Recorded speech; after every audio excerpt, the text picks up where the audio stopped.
strong cramps. Ladies, I know that we kind of joke about this being normal. PMS, cramping is normal. Doesn't have to be. It's not. No. It's a sign of dysfunction. It's a sign that there's an imbalance. We really look to progesterone for this. So you see here, this person was in the second phase of the cycle. We refer to this as luteal, a week out from their menstrual cycle. The range is 80 to 270. She was at 60, so we consider that low. Now, we can dig deeper. We can get into what's causing the low progesterone. There's many different factors to consider here, from gut health to cortisol to nutrients. But nonetheless, in this case, there's a couple different ways that we can address this. There's some herbs we can use. We can mitigate the stress response. We can provide some nutrients. Even temporary supplemental progesterone may be helpful depending on the person's age, their goals, and what we're looking for, and the severity of the symptoms too. Okay, even if we use temporary supplemental progesterone, we're not losing sight of that question: why is the progesterone low? So we're going to keep working on those factors, but we want to get the person feeling better in the meantime too. That is a big one. I think this is one that we hear a lot from clients, right? The anxiety, the short-tempered, just this internal intensity, tension. Yeah, exactly. It is. Exactly. Yeah, just like that tightening of the chest, the hypersensitivity. So please know that it is worth looking into. It is. It is. You do not have to suffer. No. All right, here's breaking down different view, adding on testosterone and DHEA. Yes, so the other ones we have talked about, DHEA and testosterone. So DHEA is our precursor hormone, and we'll see that in just a minute.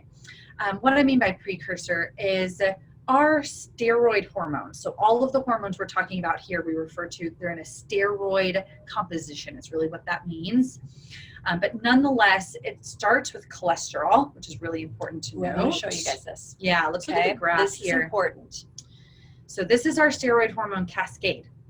As you notice here, it starts with cholesterol. So pausing here for a minute, cholesterol has been villainized for years, decades, right? Never want high cholesterol. Too much cholesterol is a bad thing. Avoid the eggs, avoid the red meat, avoid the bacon.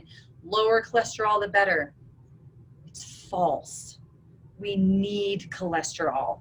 Every cell in the body is comprised of cholesterol, and it provides the backbone from which all of our steroid hormones are built. I mean, take a look at this, right? Cholesterol to pregnenolone, and then all of this. Everything else needs to come from your cholesterol.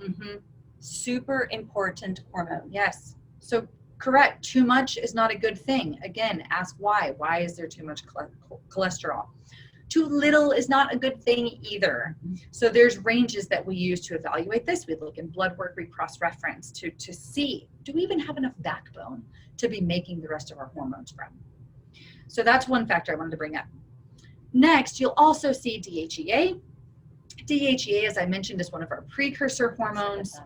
So DHEA, it's often referred to as an anti-aging hormone for a few different reasons. Has really powerful antioxidant, anti-cancer properties in and of itself, but it also helps us be able to produce the optimal levels of the rest of our hormones: estrogen, progesterone, testosterone, and cortisol.